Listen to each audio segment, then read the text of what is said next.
Para hoy hablaremos de condensadores o capacitores. 2, 5, 7, 5, 6, 7, 8, 9, 0. 2, 5, 7. 2, 5, 7. 2, 5, 7. Buenos días. Hoy, para empezar a hablar de capacitores o condensadores, nosotros vamos a empezar a hablar de cómo está compuesta su estructura. Es decir, los capacitores o condensadores que mayormente estamos acostumbrados de ver cuando desarmamos un circuito, cuando vemos un artefacto electrónico, tiene esa forma de un tachito de metal cilíndrico con dos terminales. ¿Cómo está compuesto por dentro ese capacitor? Bien, por dentro tenemos, es decir, primero que la carcasa forma parte del negativo. Si nosotros vemos acá en este dibujo, la parte que está con número 1 y la que está con número 3 están unidos, ¿ve? Que se toca y van conectados a la pata negativa. Ese es el terminal negativo del capacitor. Después tenemos el que está con el número 2, que es esa parte negra que tenemos en el medio, que es el aislante.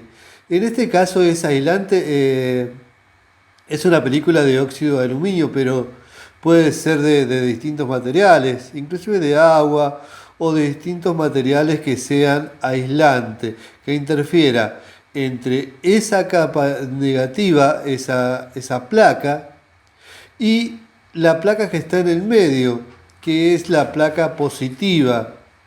En este caso, la placa positiva no es otra cosa que un electrodo de aluminio que está conectado, fíjense acá abajo, directamente a la pata positiva. En definitiva, tenemos una placa negativa y una placa positiva, separadas ambas por un aislante. Si nosotros agarramos y simplificamos esta estructura, la simplificamos en este diagrama. Este diagrama, que se representa de esta manera, ves dos placas, una va conectada al positivo y otra va conectado al negativo, y separada por lo que es el aislante. Este es uno de sus símbolos. Pueden llegar a encontrar otros símbolos más, pero el más usado es este símbolo. ¿En qué varía lo que sería la capacidad precisamente de un capacitor o condensador? Y varía principalmente en el tamaño de las placas y la distancia entre una y otra. Al mayor cantidad de placas y al tener placas más grandes, tiene mayor capacidad de almacenaje, tanto en unos como otros. Nosotros tenemos que decir que, en definitiva, que un capacitor no es otra cosa que un artefacto electrónico, un componente, electrónico destinado a almacenar energía. En su principio es muy similar a las baterías, pero no cumple el mismo funcionamiento. Se necesitaría un capacitor muy grande para igualar una pequeña batería, pero de todas maneras es para lo que es la electrónica, mantiene hasta muchísima cantidad de energía en estos capacitores. La unidad de medida de los capacitores, la capacitancia, es el faradio. Pero como el faradio es una unidad de medida bastante grande, vamos a encontrar que algunos capacitores se miden en microfaradios, otros en picofaradios, y así en submúltiplos que se adecuan a la capacidad que tenga cada uno. Vamos a encontrar diferentes tipos de capacitores. Tenemos los que son de distintos materiales, el que ya vimos que son los electrolíticos. Los electrolíticos, para decirlo de una manera simple, son esos que tienen esa forma de tachito. con la pata más larga, que es el positivo, y la pata más corta, que es el negativo. Es decir, que tienen polaridad. Los electrolíticos tienen polaridad y pueden encontrar, como dijimos recién, también de esta manera simbolizado el positivo y el negativo. Se debe respetar la polarización directa de los condensadores. En cambio, los cerámicos no tienen polaridad. Los capacitores cerámicos no tienen polaridad. Se puede poner de una manera o de otra manera. Los capacitores electrolíticos, si nosotros lo observamos, decimos, ¿cómo distinguimos el positivo del negativo? Bien, primero y principal, si son nuevos, el positivo es el que tiene las patas más largas y el negativo es el que tiene las patas más cortas. Pero vamos a suponer que lo sacamos a ese componente de un circuito, de una placa, que es donde tiene las patas cortadas a la misma distancia. Bien, los electrolíticos tienen a uno de sus costados, tienen lo que es una banda de un color más claro. Esa banda de color más claro está identificando a la pata negativa. ¿Se entiende? Esa banda es la que pertenece al negativo. Por lo tanto, la pata que está del lado de la banda es el negativo, la otra será el positivo. ¿Qué es lo que tenemos que tener en cuenta a la hora de leer un capacitor? Lo que tenemos que tener en cuenta principalmente es la unidad. Por ejemplo, este que tenemos acá abajo con la flechita roja marcando el negativo, dice que es de 4700 picofaradios a 16 voltios. A ver, ¿por qué tenemos que tener en cuenta? Primero, porque si lo que nosotros necesitamos es un capacitor o un condensador más grande y le ponemos uno, vamos a suponer que necesitamos, por decirle algo, uno de 5500 y le ponemos uno de 4700, es lo mismo que le pongamos un capacitor deficiente. Es decir, no va a cumplir su función. ¿Por qué? Porque es de menor capacidad. ¿Y qué pasa si el circuito pide que sea de 25 voltios? Porque por ese lugar pueden pasar hasta pico de 25 voltios. Y le ponemos de 16. Lo que va a pasar es que cuando supere los 16 voltios, va a explotar. Así de simple. Va a explotar. ¿Por qué? Porque tiene una tolerancia. Por eso viene marcado, en este caso, 16 voltios a 4700 picofaradios. Eso es importantísimo tenerlo en cuenta, porque así como le dije que los electrolíticos tienen en su separación ese aislante tanto puede ser de agua, de aceite, y al explotar, al abrirse mayormente por sobre la parte superior, explotan y si lo estamos mirando suele ser muy, muy, muy, muy peligroso. A la hora también de ver los capacitores y su voltaje y su tolerancia, lo vamos a encontrar también con que tenemos capacitores que pueden venir hasta 300 voltios, 250, 300 voltios, y eso sí que hay que tomarlo en serio, porque una descarga de ese voltaje puede ser mortal. Con estos componentes electrónicos no se juega.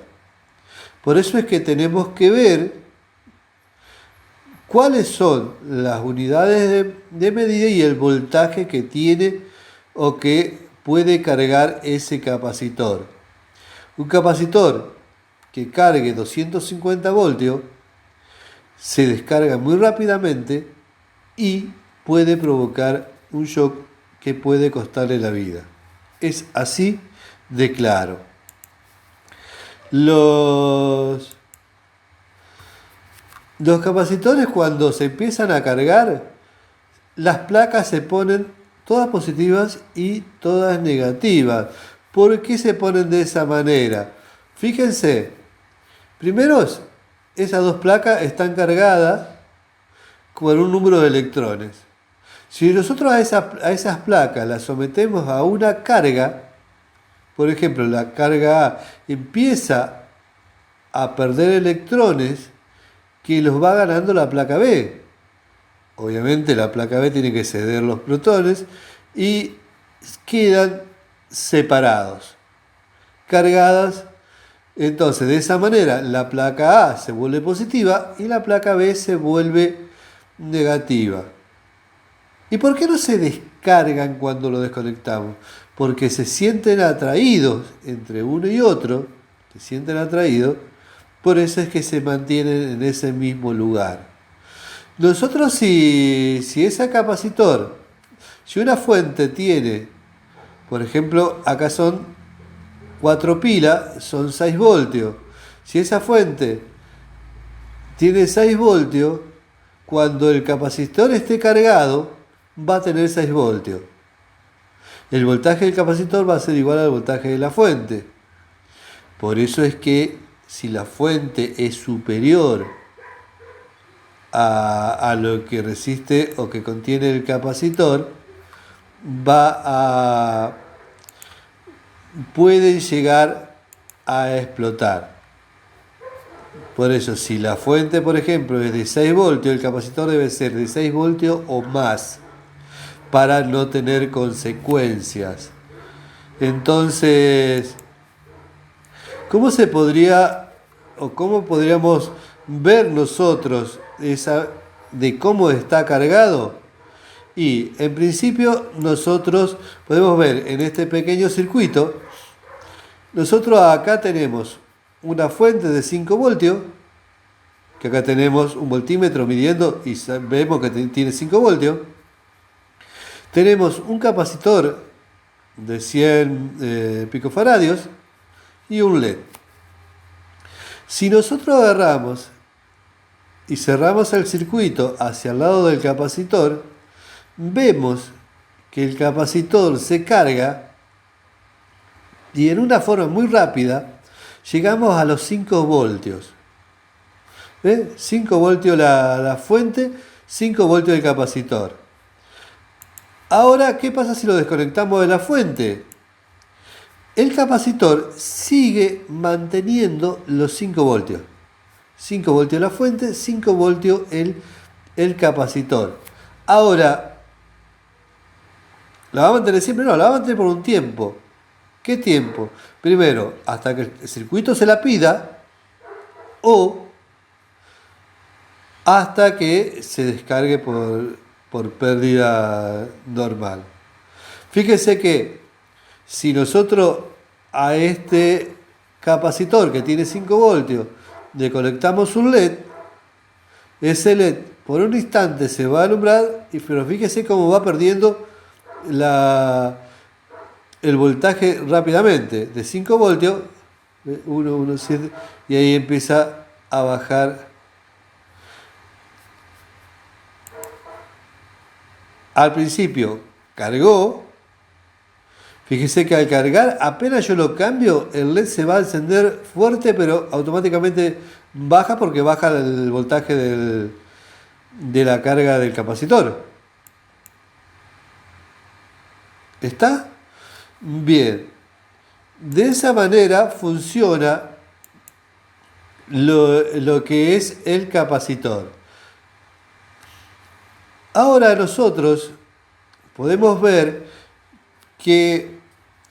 cuál es su tiempo de descarga. El tiempo de descarga tiene que ver primero con la resistencia de consumo que tenga y con la capacidad. Si bien hay una ecuación mucho más compleja, pero siempre lo basamos que el tiempo de descarga es 5 veces su resistencia por la capacidad que tenga el condensador.